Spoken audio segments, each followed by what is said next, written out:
All right, everyone. Welcome back to the Crypto Rundown, where we talk about everything that's happening in the great world of blockchain technology and cryptocurrency. From the fundamentals in the news to the technicals on the charts, we spend the time doing hours of research so that you all don't have to. And then we bring it to you completely for free in under an hour. So, welcome back, everyone. It's good to have all of you here. We're kicking off September strong. This year has absolutely flown by. I mean, it's crazy. And we've also seen a lot of volatility. But with that, we've emerged with a whole lot of progression. We've seen a whole new era of crypto get ushered in out of the depths that we had just a couple of months ago. And this week, one of the big themes that we're going to talk about is tokenization and real world assets. It was all over the news in so many different ways that we just had to cover it once again. So we're going to talk about what's happening here because it revolves and really kind of circles around Coinbase, the SEC, Ondo, X stocks, like all these different areas making moves to advance tokenization in real world assets. We're going to talk about some of the other players that are involved, what's going to be getting tokenized, what cryptos could be affected by something like this, and a whole lot more. Of course, beyond just tokenization, there's plenty of other stuff going on. You have corporate Bitcoin holdings crossing 1 million Bitcoin for the first time ever, putting in a huge milestone. We need to bring up the M2 money supply because if that goes according to plan, it could really spice things up for the remainder of this year. Then we have Fed Governor Waller saying he thinks that we should have multiple interest rate cuts by the end of 2025. Tell you what, if we get half of those catalysts, it's going to be a good year, a good remainder of the year for the crypto markets. But there's a lot of other stuff as well. I mean, we have Gavin Newsom launching a meme coin. We got some clips to talk about that. Seems like everyone wants to launch one these days. And yeah, new crypto IPOs, a whole lot more. I don't want to spoil it all. You all are here for it. And of course, I can't do it without my good buddy Tevo. Yes, Brendan. Super excited to be here. Shout out to the chat. We're piling in here. Shout out to the chat. Shout out to everybody tuning in. Apologies. It's my fault. I didn't get a schedule out to you guys this week. Obviously, we had the holiday Monday. We informed you last week. We weren't going to be here for that. But we've been ramping up our content later in the summer. But newsflash, summer is over. Maybe not officially on the calendar, but summer's over for me. Football kicks off tonight, and we are going to be ramping up crypto coverage back like we were multiple times a week. And I got to be better about giving you guys a timeline because the community's been buzzing. The community's been growing. We've got Vlada in. We've got Sherry. Good morning. We've got One Vision Transition, a classic. He's been tuning in a ton. And again, when you don't announce something and you have people piling in like this and get in the chat, you're building something special. We love the community here. And like Brendan said, there's a ton to talk about this week. Some serious, some really fun stuff on the back end, like the Gavin Newsom meme coin that just had us rolling laughing. Let's dive into it. This feels like it's going to push an hour. But, dude, just super exciting stuff. Glad to be back with you. And, yeah, just as much as everybody loves summer, fired up for the fall and fired up to be back with you and the community. Yeah, I mean, you mentioned football starts tonight. Listen, there's two things that I like. I like crypto, and I like my Eagles. The Eagles better win tonight. They're going to win. If they don't, and they lose to the Cowboys, I think it entirely destroys the whole rest of the season. But no, the Eagles will be fine. Go Birds for all my Philly, my fellow Philly Flyers out there. But they need to put the Dallas game in the beginning because really the Dallas Cowboys really only have 5 to 6 weeks is their total season, and then they fall apart. Everybody gets hurt, and they're irrelevant. So you have to give them some, prime time shine, if you will, early in the season. So again, it's a journey. To get to the Super Bowl is super tough, and the Eagles did it last year. Obviously, we're here for crypto, not sports, but the Dallas Cowboys are There's out two by guarantees. The two guarantees here, What do you Tevo, got? are that Bitcoin's the best investment asset, and the Eagles are the best football team in the NFL. It's like hand in hand, and if you don't agree with that, you're wrong. But I love it. All jokes aside, everyone, welcome back here. We are here to talk about crypto. We're just a little excited and hope you enjoy a bit of the banter with us as we're kicking off. One thing, and I'm going to transition us into the crypto. We always say this isn't personal financial advice. We're just two guys talking crypto for educational purposes. We can't guarantee anything in the crypto markets. We're going to do our best to try and show you what we think could happen and educate you. But we can guarantee you one thing: the Dallas Cowboys will be irrelevant by week 7. Oh, I'm on board with that. I am on board with that. So let's transition. Again, we can't crystal ball the markets for you, but we're going to try our best. Brendan, pull up the charts. Let's jump into it. Let's go ahead and jump into this thing. So, at a high level here, let's just talk high level before we even throw up the chart. We've seen a bit of choppiness, right? We've seen Bitcoin kind of bleeding down since the middle of August. And we've been seeing kind of that double top rejection of the highs on Ethereum. We saw the same thing on Bitcoin. And now we've kind of just been bleeding downwards, starting to break some of the short-term moving averages, seeing a bit more selling pressure than we're used to. I know Bitcoin dropped about 14% off the highs. And that's really not anything too crazy. So there's two ways to look at this. Number one, you have short-term structure breaking, but you have the mid to long-term structure very much intact. And there's really no warning signs on the zoomed out picture of the chart.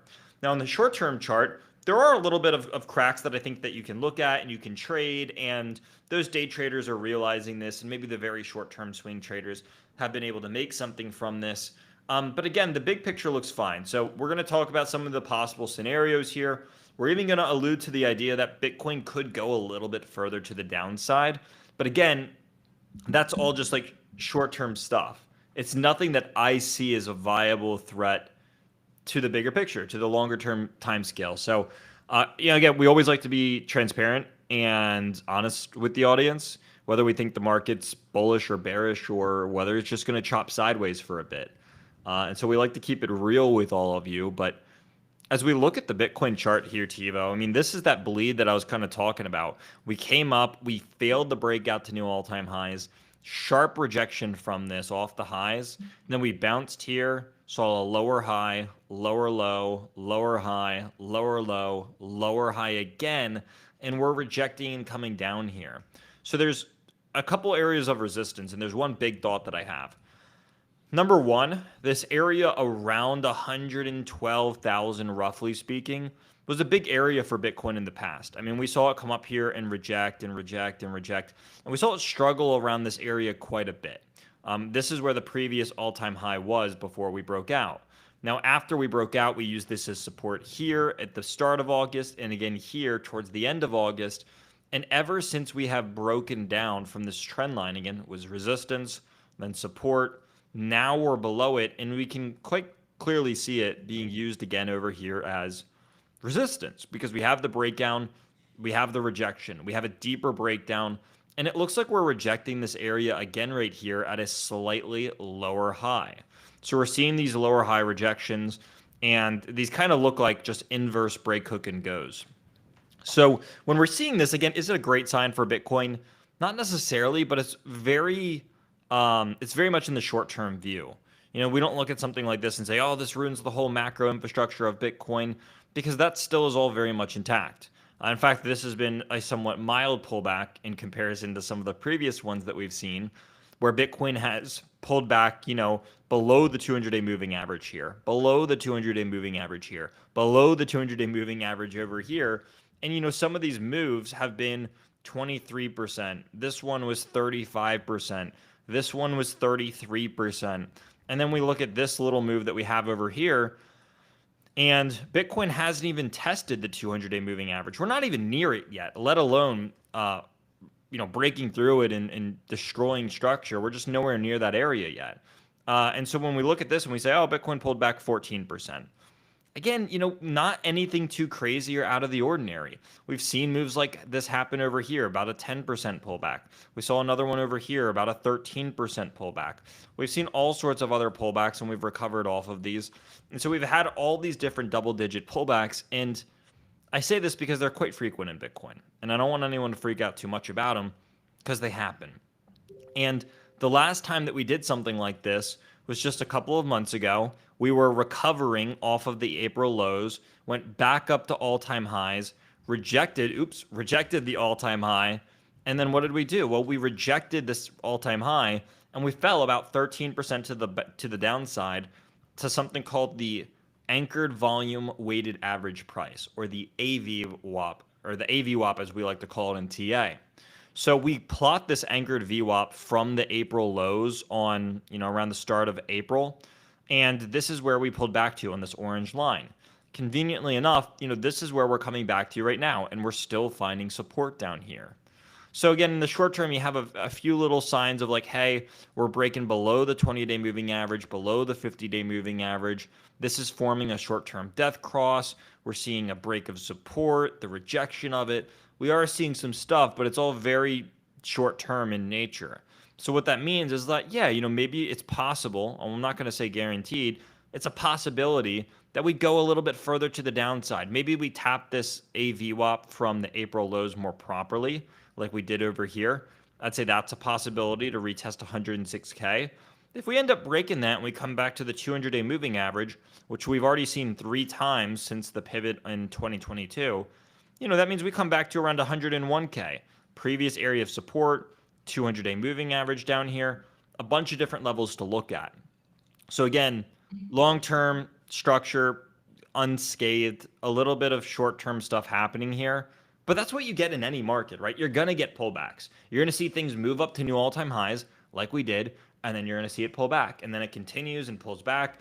And that's been the name of the game here for a while on Bitcoin. I mean, you just look at it since 2022, and that is the nature, is that we have these moves up, pull back, move up, pull back, move up, pull back. And this is just the kind of thing that happens. So again, really not anything too out of the ordinary. I'm not sweating it too much. I'm looking to just kind of DCA down here, especially under $110 or 110K. I kind of see a little golden pocket in between 100K and 110K. That's an area that I like for myself. But, we've seen other stuff over here on Ethereum where this looks a little bit stronger than Bitcoin. And we've seen both Ethereum and Solana see some extra strength, where Solana is not below the 50-day moving average yet. It's not breaking down to lower lows yet.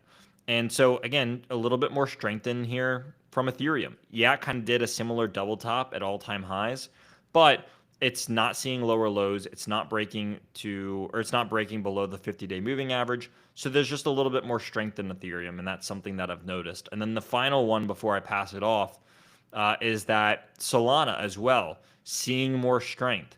Actually really close to its local highs, a little bit further away from all-time highs. But in the last couple of months here, we've seen a lot of strength as this has seen higher lows with a relatively flat level of resistance around that $110 or $210 level up here. So it looks as if pressure is squeezing to the upside, and Solana is again outperforming many other altcoins kind of in this short to midterm as pressure is building to the upside. It's above the 20, 50, and 200-day moving averages, and it's much closer to resistance than I would say many other altcoins are. So some relative strength here in some of these leading altcoins in comparison to Bitcoin. And it's not just in the large caps. We've seen ENA here in recent months and weeks do really, really well. We've seen Hyperliquid contesting the all-time highs. We've seen similar stuff with Chainlink on a nice uptrend. We've seen it over here, with like Aerodrome and a handful of others. Can you pull up Ondo? I know that's going to be a big topic of conversation in a little bit. Not right now, but we'll get to it. But I think it'd be cool to see the chart. Yeah, Ondo is an interesting one as well. And, they've been interesting because they're doing a lot and they're getting very integrated, but they haven't been seeing as much, I think, token appreciation as people expected, especially with all the progression that they have made. Now, I like Ondo. I own Ondo, full disclaimer there. But they haven't been doing as much in terms of price performance. And this is primarily due to their token unlocks and their overall token inflation on Ondo. And that's been one of the big things kind of suppressing price. So we're going to talk a lot about tokenization. We're going to talk about other coins that can get exposure from this rally that we're seeing on the tokenization and real world assets side of crypto. This is one of the leaders. But again, if you're looking into Ondo, again, I like it, I own it. But you do need to look into what their unlock schedule looks like and what their inflation looks like, because that has been one of the big hurdles for Ondo in recent months, really over the course of this year. Because you look at it in the bigger picture and it looks good, right? It opened up, this thing rallied, and then it pulled back and it rallied to a higher high, and now it's finding support and it's trying to rally, and it has a little bit just not as much as we've seen with some of these more volatile runs that Ondo's had in the past. So it's stalling out a little bit. I think it's largely due to token unlocks and inflation, but still a project that's doing really good stuff, as we'll talk about in just a moment. Yeah, building a nice base. It looks like and then I can take it from here and share the screen as we move on. But before we move on, just thank you all for tuning in. Chat's still active, Brendan. We got Scott. We've got some Cowboys banter. We got Will. Will's checking in. Good morning to you as well, Will. And then if you enjoyed that TA, again, Brendan does, I've mentioned before on the show, the full, micro bull run course where you get basically TA with him nonstop all week, 2 live sessions plus a ton of training. I put the link below if anybody's interested. Check it out for more access to Brendan and TAing and learning that skill. I think your cohort actually opens up next week, I believe it is, or it's definitely the next 2 weeks. And then I was talking with Cayman. We're going to do like a technical analysis spectacular live maybe coming up in a couple weeks. So something to look forward to. If you're interested, check the link below. But we wanted to pull up the Bitcoin Fear Greed Index because this week we actually did. We kissed it, folks. We kissed fear. So we're hanging there right at 44. I think 42 is the first, or 40, like anything below 40. I think we kissed it on some of the indexes here. So we kissed fear. And again, I'm definitely somebody to say, I've said it on the show before, if you're going to have a 10% correction in Bitcoin and still be above $100,000, any of us would have taken that a year ago. And the fact that we can hit the fear metrics on the crypto markets with where the prices are today actually gets me bulled up than scared. What do you think, Brendan? Yeah, I mean, it is funny that we're like at $110,000 and the market's almost in fear mode, and we tapped fear mode. We've come a long way. We really have. And again, I don't, maybe we have a little bit more downside. I don't see the markets being as fearful as people are making them out to be.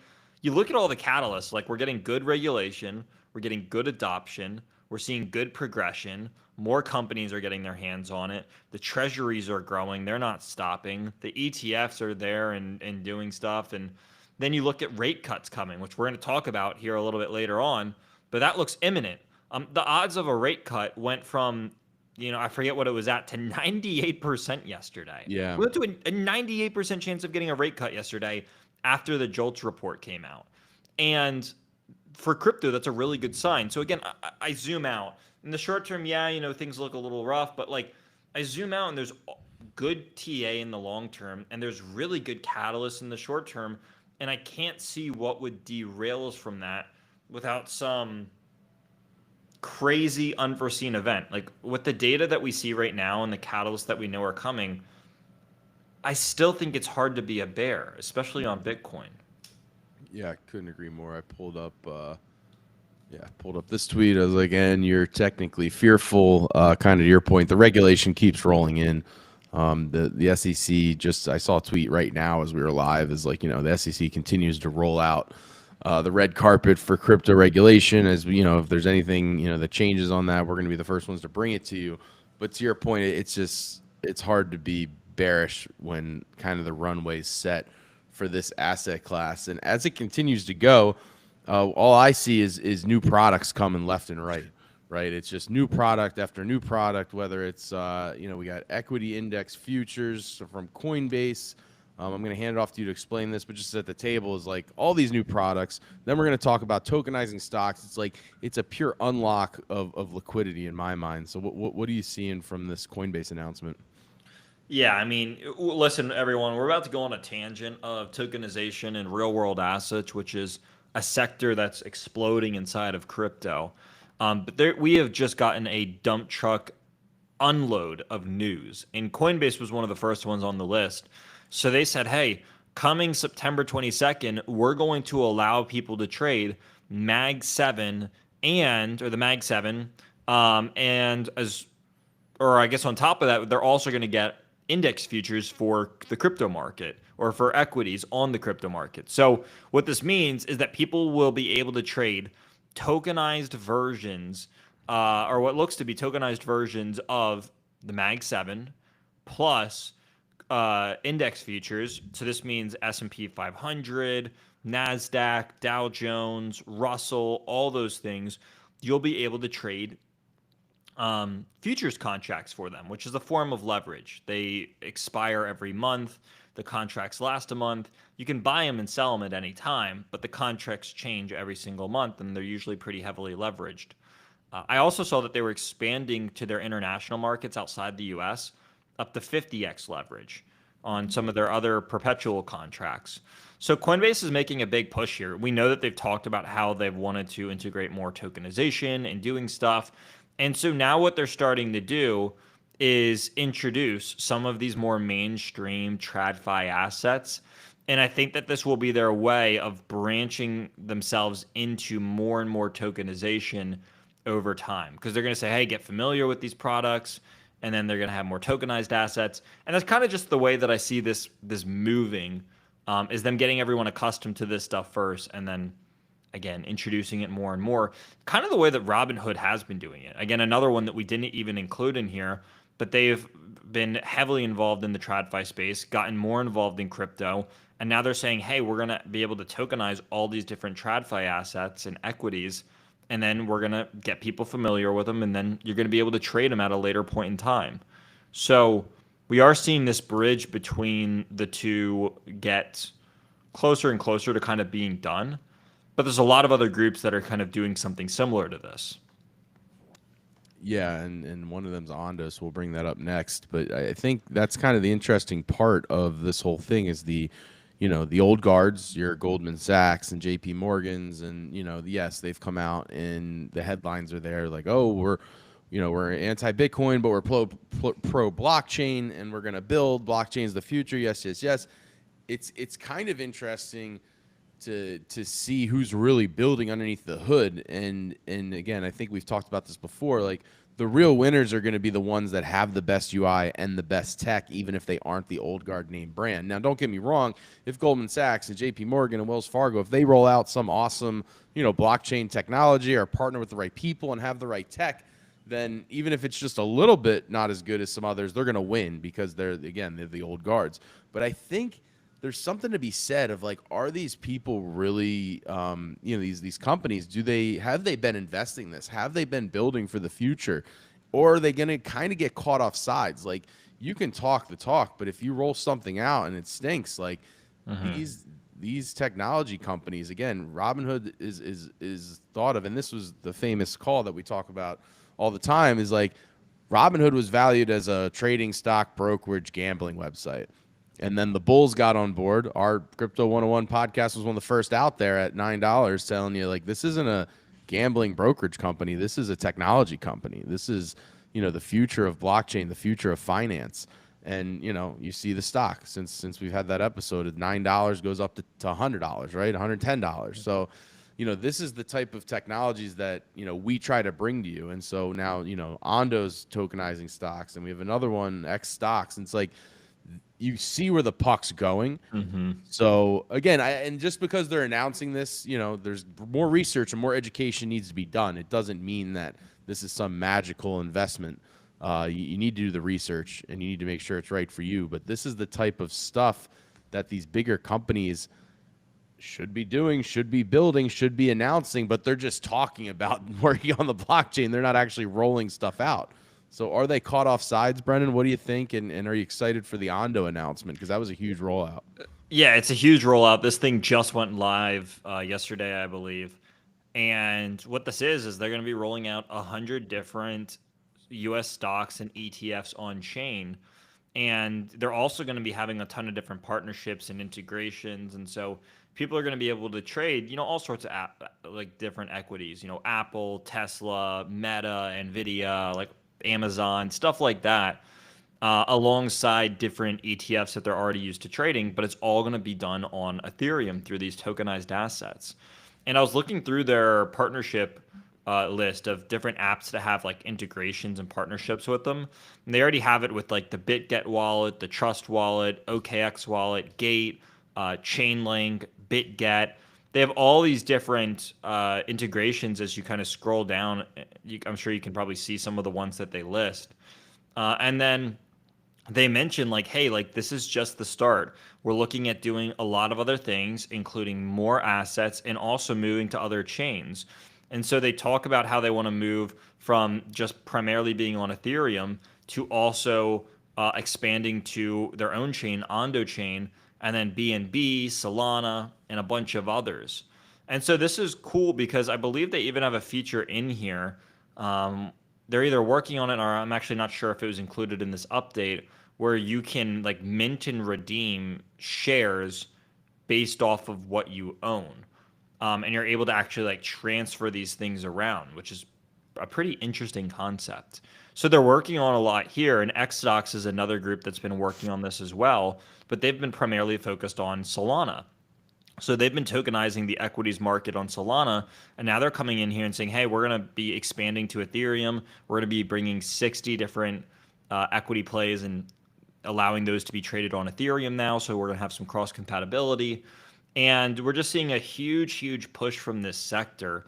I mean, even from the SEC basically coming out and saying, like, we're going to be talking about this this week. And I think I saw, was it the SEC or the Fed? One of them came out, or maybe both of them came out and were like, we need to talk about this ASAP. And they put meetings on the calendars for, I believe, the 12th or something like that. But regardless, like this is a huge push. It's a huge push. We're seeing it happen all over the place in crypto, out of crypto, tradfi, DeFi, you name it. There's a huge push for this subject of tokenization. And it's something to pay attention to alongside the stablecoin push, because both of those could be encompassed inside of DeFi maybe, but we're just seeing a lot of attention go towards that sector.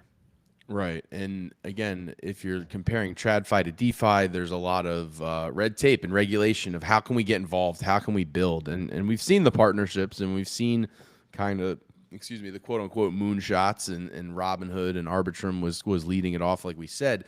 But there's a lot of other people that need exposure to this market, and they just can't dive in and start buying altcoins. It's just not allowed. And so I think you're kind of seeing just general crypto exposure, whether it's stable coins, blockchain technology, or Bitcoin. We're pulling up a chart here of how corporate Bitcoin holdings just crossed 1 million BTC for the first time. That's $111 billion that's backed up by publicly traded institutions for Bitcoin. And so, people are holding this on their balance sheet.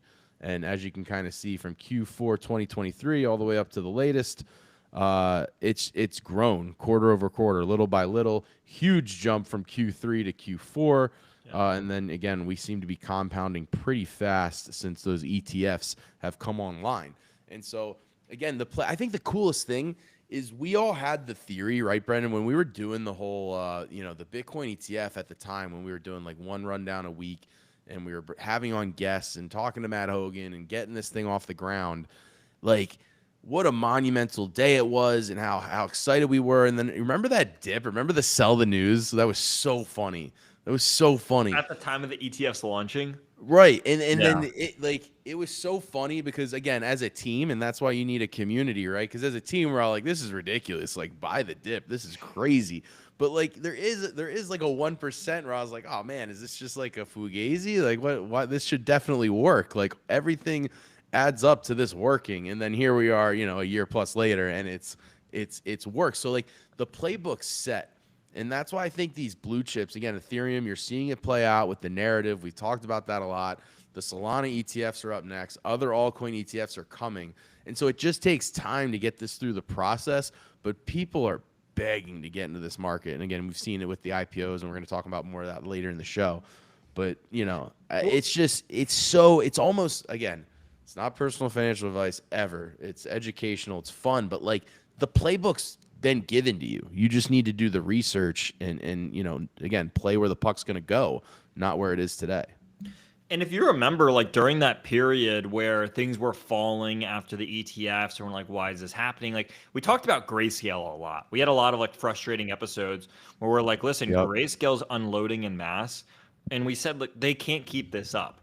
They cannot have this level of selling pressure. It becomes unsustainable. They're going to run out of all their Bitcoin. And so they were at this interesting spot where we know that they had to pivot, they had to offer lower rates, they had to incentivize people not to sell.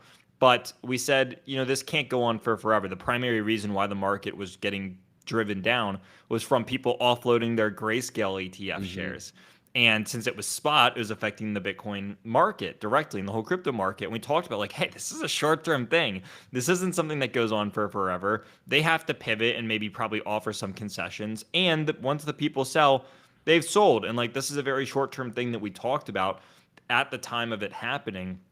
And now you look at it in hindsight, like in the moment, yeah, it's scary, but now we zoom out a year and a half later and we're like, okay, things are a lot better off. We're a lot higher than we were back in the day. Credit to us, dude. I don't know if any community's been more spot on with Grayscale, because a year before that, you, Bryce, and the team brought up there was kind of the play where before the conversion of the ETF, the value of Grayscale's Bitcoin in their other vehicle before it was into an ETF was actually like at 50% at one point during FTX, and that was a play. I remember we wrote about that. I played that, and it was 100% winner just based on like Bitcoin NAV. So, this team has been riding the Grayscale train and reading that like an absolute book. But where does Bitcoin go from here? Where does altcoins and all that stuff go from here? Again, that's what you guys tune into every week. We try to give you all the information we can. And basically what we're seeing is with rate cuts coming up and then the continued M2 money supply just going through the roof. This is something that we've covered a lot. And again, we don't think it's a single thing that you look at to make decisions on, but it should be in your toolbox. And that's why we keep bringing it back. The bulls have been vindicated so far. But I will say it kind of is time as Bitcoin has continued to rise. I'm sorry, as the M2 money supply has continued to rise, gold's rocketed to all-time highs all this week. It's kind of in that time now where people start going, wait, if the M2 money supply is real, Bitcoin needs to make its move. Bitcoin needs to make its move now. So we're kind of back in that, do you believe in this phase? And last time we did this, it went up. So we're gonna be the ones to keep track of it. But Brendan, what are you looking at with M2 and gold all-time highs this week? Yeah, I mean we're seeing some correlation there. M2 is skyrocketing. All of a sudden, gold starts skyrocketing. I think that fairly soon here. Again, I don't like giving short-term predictions for the M2 money supply because it's the most unsuccessful in short-term time horizons, but it's the most successful in the longer-term time horizons. So I think that I would say fairly soon here, we wrap up. August, September, historically not great months for the crypto market. I think it's given that we get some chop, if anywhere, during these 2 months. But I think as we start bringing September to a close, as we start working towards rate cuts, as we get closer to, as I like to call it, Uptober instead of October, as we get closer to all of that, I think that crypto does start to retain this following back towards this. Now, this is saying 167, maybe 185K. We'll see. We certainly need to get pretty aggressive into the final parts of the year if we're going to do that. Seems a little bit less likely with how much we're stalling out, but never underestimate the winter push that crypto has during October and the Santa Claus rally and all these other things. But I wouldn't count it down and out. And again, this does tend to be very correlated. You can see it on the chart. We're stalling out a little bit now. We have periods of a stall out. But again, in the bigger picture, I would imagine that we do play a game of catch up, whether that's this month or next month. We'll see. But I do think we resume to the upside. And I still think Bitcoin has room for new all-time highs. Yeah, and when you're looking at M2 money supply compared with the 98% chance of a Fed rate cut as of yesterday because of the bad jobs report, again, we had two dissenting Fed governors in the last decision, which, don't quote me on the years, Brendan, but I believe it was 33 years. I think it was 3 decades is the last time that you've had two dissenting governors. And again, this whole process, as we've talked about on the show, but don't deep dive on it, seems to have gotten a little political recently. But at the end of the day, it feels like it's time just from a data point. So that seems to be the case. The market believes that, and the market is definitely maybe can get political sometimes, but overall the market's telling you it is what it is. So we're looking for that rate cut to come this September. We'll definitely be covering it. But yeah, just some more takes that, yeah, there's people that think we shouldn't cut, but there's several people that think not only we should cut, but we should have multiple cuts. And then you can see here an amazing meme from the social media team of apps of the what is that? Ibiza boss Fed chair pal there. Yeah, that's Chad Powell, right? So yeah, how many cuts you're looking for? One cut, multiple cuts for the year, Brendan? Are you eyeing it up and comparing it with kind of the M2 money supply and just you're feeling good about the setup here into the end of the year?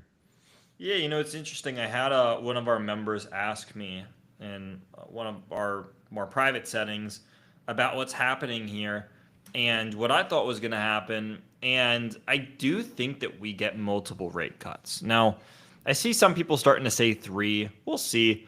They still, we'll find out a lot at the next meeting, but they still seem somewhat hesitant. I think with the jobs reports and stuff starting to look worse, again, it fuels this argument of we need a rate cut. I do think we get two. I do. Maybe threes on the high end, but I do think we get two. My concern is, are these going to be a quarter or a half, right? Are we going to see 25 basis points or 50 basis points? And right now, I would say we're leaning towards a quarter. That's probably the most likely scenario. I think it'd be great to get 250 basis point rate cuts. But again, I kind of see that as the less likely scenario at the moment of getting two of those by the end of this year. But I do think we kind of continue in the next year with more rate cuts to come. So I think we get probably two this year. I think we probably get more going in the next year, especially once Jay Powell's out of office. You have to think that there's going to be more on the way after that because there's going to be a new Fed chairman who's going to be in favor of rate cuts. There's already two governors that are in favor of rate cuts.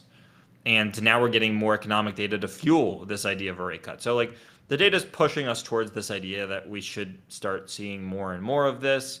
And especially when you look at the inflation data, like, for the most part, no real rise in inflation that's been out of line with expectations from the tariffs. And yeah.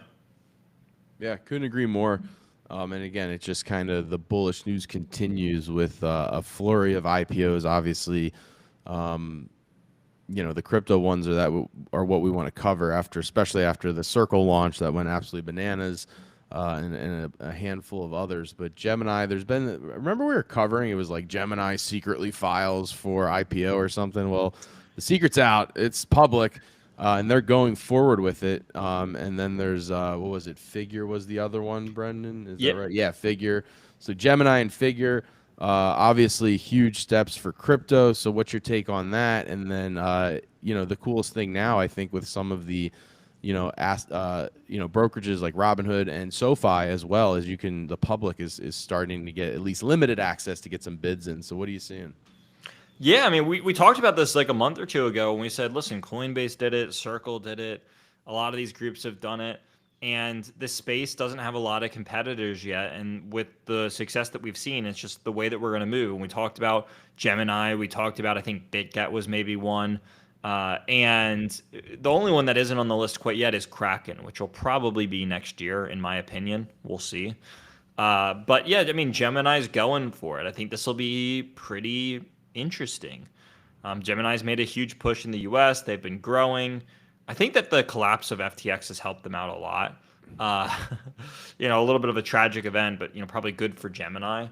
But yeah, man, they're going to be IPOing. I've seen this all over my Robinhood account of them blasting like, you can get access to this IPO on Robinhood, and everyone's advertising it. So we'll see. I'm excited for it. I will say, I like Gemini. For sure, and they do like a lot of great things as well. Like, I have an account over there, so Sponsor of the pod. They're running yeah, sponsorships on Crypto 101 right now, so we appreciate them.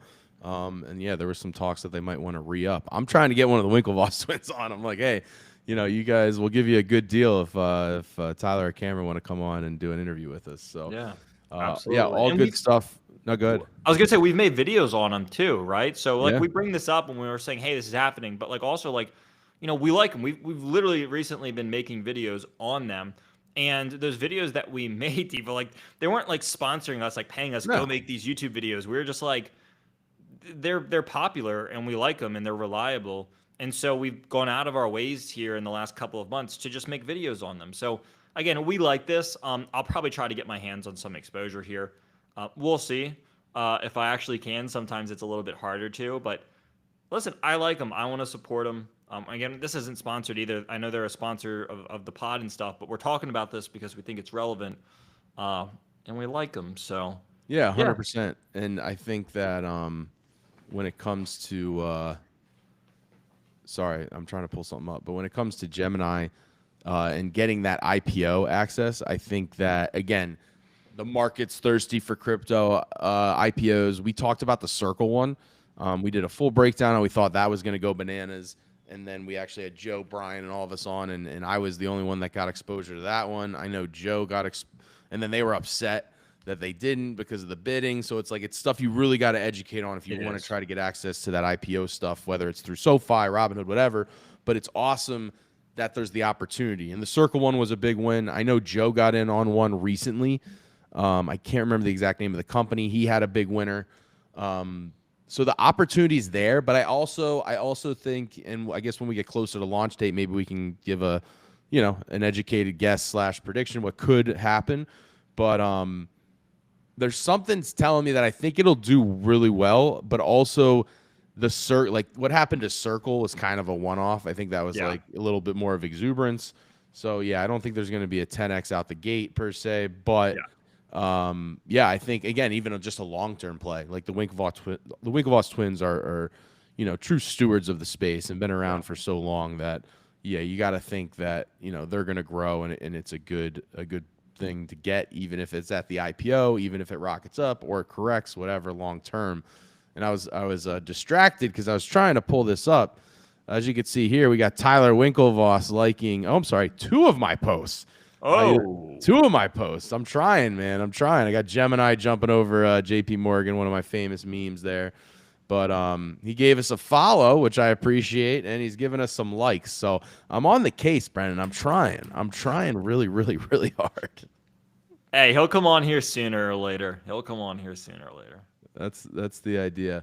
But I think let's see, to end it here, I have a fun clip here. Everybody's favorite or least favorite shark, depending on who you are, Mr. Wonderful. Mr. Wonderful's kind of been into crypto. He definitely has a famous quote. He's like, I wouldn't touch Bitcoin and crypto with a 10-foot pole or something, during the FTX days. And then he's finally come around. Now he's a big, talker of the space. It is a 2-minute clip, but I think I'm going to play it. I probably might play the whole 2 minutes here. The thought process is, again, it's nothing new that he's going to say that you haven't heard. So it's nothing new. But I think what's important is, obviously we haven't mentioned Tom Lee, so we have to do it at least once an episode. We all know Tom Lee in the space. We all know Michael Saylor, but that's not like, I'm talking about national news that your grandmother or a talking head that your father or mother are going to listen to. This is somebody who the masses listen to and respect in the way of, like, obviously Shark Tank was one of the massive successes of business TV in our lifetime. And so when you see this guy on TV, everybody, oh, Mr. Wonderful, what's he talking? Oh, what's he doing a business? Is it cake, mama cakes and tasty cake, whatever, bagels he invested in? What's he talking about? And they're like, crypto. Oh, Mr. Wonderful's talking about crypto. So that's why I think it's important to take a look as to kind of his verbiage around it. So let's take a peek. $2 billion kind of made a move out of Bitcoin into ETH. And that might have spooked the market a bit, but for reasons I don't think really matter long term. At this point in time, if you're a Bitcoin investor, even as an individual or an institution, price volatility is baked in. It's just, you got to deal with it. And that's created a new narrative that I'm certainly getting involved in. Is if I have a 5% weighting in a fund of BTC and Bitcoin, and it's just sitting there and it goes through its price moves as it always has, a lot of my other assets, for example, stocks that pay dividends or bonds that pay interest, they sit there and generate money on a monthly basis. Why can't I do the same thing with my Bitcoin? And so a lot of people say, well, that's not the pure reason to own Bitcoin. You want price appreciation, very much like gold. But on the other hand, if you start thinking about what you can do, think about it this way. My two largest positions are BTC and ETH. And there's a reason for that. They're the gold standards. And I've had them since, I took Bitcoin positions on at the beginning. And you obviously, if you want to think about the future of Wall Street, well, Ethereum really matters. And Ethereum matters also because of the Genius Act. A lot of the transactions that are occurring with stablecoins are occurring on ETH.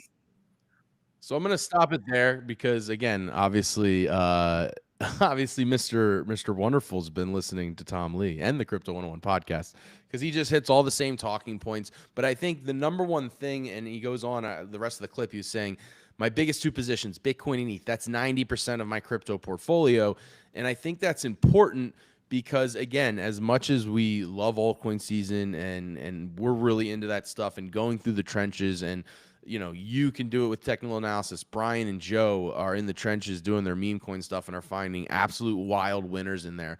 That's not for the masses. And it kind of goes back to that kind of discussion we were having over kind of these ETFs and approvals and the SEC regulation leading the way is kind of where the more bigger momentum moves are happening at the top of these blue chips, right? Because exactly what Mr. Wonderful's saying is how the financial planners and the hedge funds and the family offices are going to be talking to their clients of about that 1, 2, 3, 5%. Who knows whatever allocation they want to make. They're not going to go buy, Pengu, right, at the family office. It's going to go to BCC. But I think the most interesting thing is before a year ago was just Bitcoin. That's it. Now ETH's in the conversation that has a narrative. We've talked about how that narrative will change. And Solana is going to start dancing again at some point, we believe. But that's why I think it's important to play clips like that, because that's the verbiage that the generation above us that said crypto was molten hot lava trash 2 years ago is now going to start doing a 1 to 5% allocation. And that's the type of verbiage that they're going to be hearing. Sorry for the rant, but that's what I thought. No, you're right, man. It's important to make sure all audiences get access to this and they're aware of this, and it's good to see it. But on the opposite note, we're gonna start calling him Mr. Crypto, by the way, not Mr. Wonderful. I like it. What else we got, Tevo? To wrap us up, an absolute hilarious clip here from Gavin Newsom. And again, we try not to be political, but Gavin's very funny. He puts himself out there on like this, and this is let me put on my Barstool hat. For those who listen to the show know that I used to work at Barstool, so I'm a content guy through and through. And kind of to combat this whole new age podcast platform where kind of Trump did a masterclass on media, I think, leading into the election. And so now Gavin Newsom's like, oh, I need to do all this media. So he starts a podcast and he's, does his spots and all that. And so he puts out a lot of fun clips, I think. He does a great job of putting out content, but he's kind of always trying to stay what's hot and what's topical. And the funniest thing is now Gavin Newsom is announcing a meme coin. He wants to launch a meme coin to compete with Trump. So it's a quick soundbite here, but well worth the listen. The real prediction is, we're about to put a meme coin out. And you know what, Donald Trump, we'll see how well your coin does versus our coin. The real prediction is, we're about to put a meme coin out. And you know what, Donald Trump, we'll see how well your coin does versus our coin. I think the meme coin is going to be called like Trump corruption coin, I think. It's TCC. Yeah, I mean, like, yeah, some of the comments on that, I know Pudgy Penguin roasted him. It was like, will profits be taxed at 60%? Yeah, I think if you scroll, oh wait, that's not the original post. If you go to the original post, you can see it. The comment section is brutal. Yeah. How funny would it be if there's like a massive rug? That would be crazy. I don't know. Again, I maybe I shouldn't talk about this. I don't want to get too political about it, but it almost just seems like, I don't know, counterintuitive, right? Like this just seems like an oxymoron. Is like they were against the whole idea of it, but now they're gonna create their own, and I don't know. I mean, it is what it is. They're doing it out of spite, and so I mean, who knows? Maybe it will be more successful, but it's funny. It's ironic. I don't think it's going to be more successful. I doubt it. Personal I really financial advice, but the meme coins happen.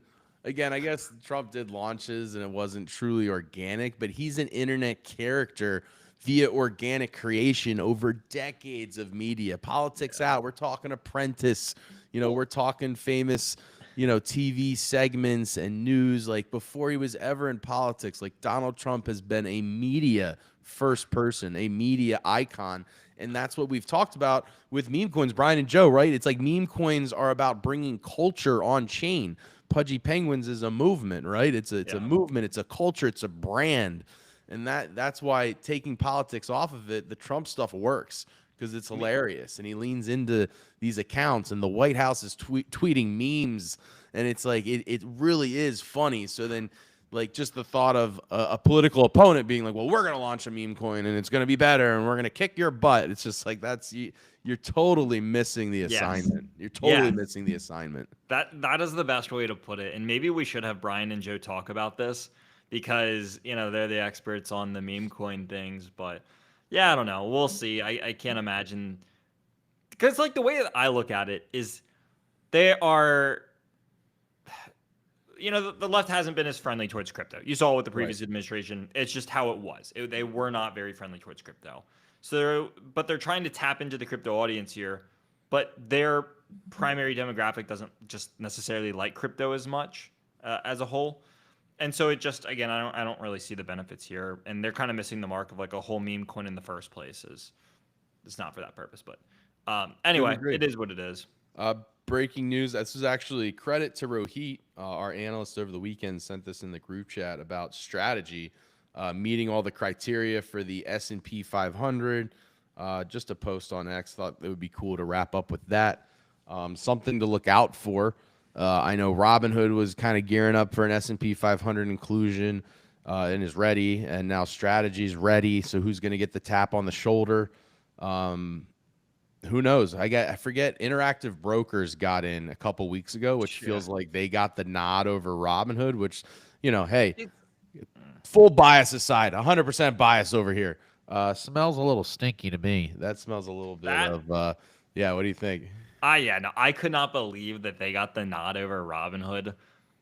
Crazy to me. But again, whatever. Sounds like they're a little bit salty that Robinhood is spicing things up. But yeah, we keep building. But there's a big conference next week. Big conference next week.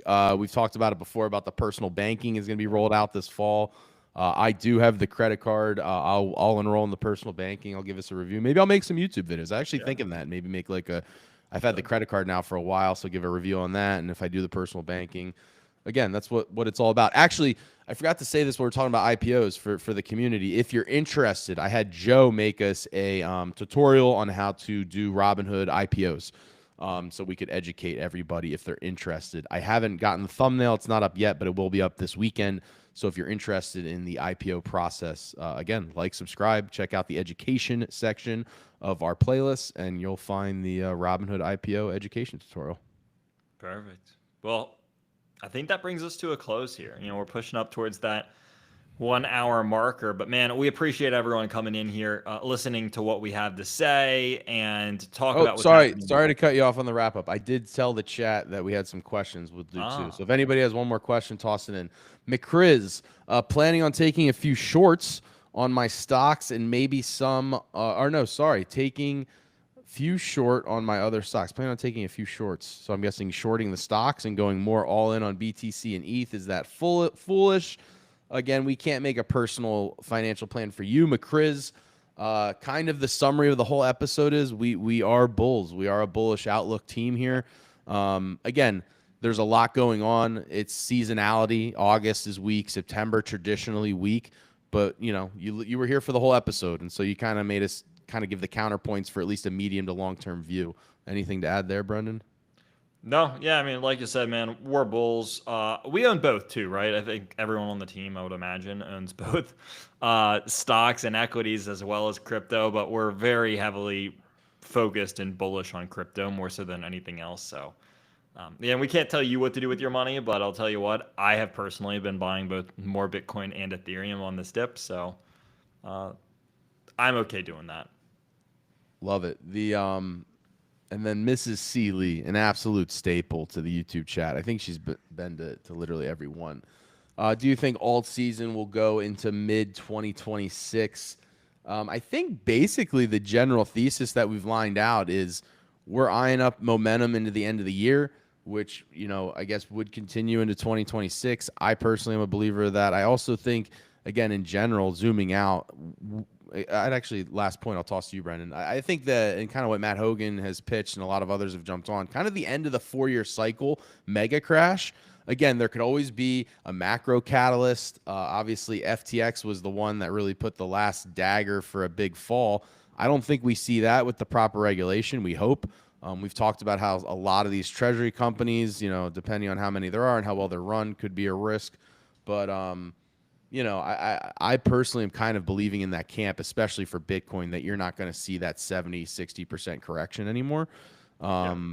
But you never know. But I think that I'm kind of on board with that cycle extending, going a little bit longer, especially with the Fed.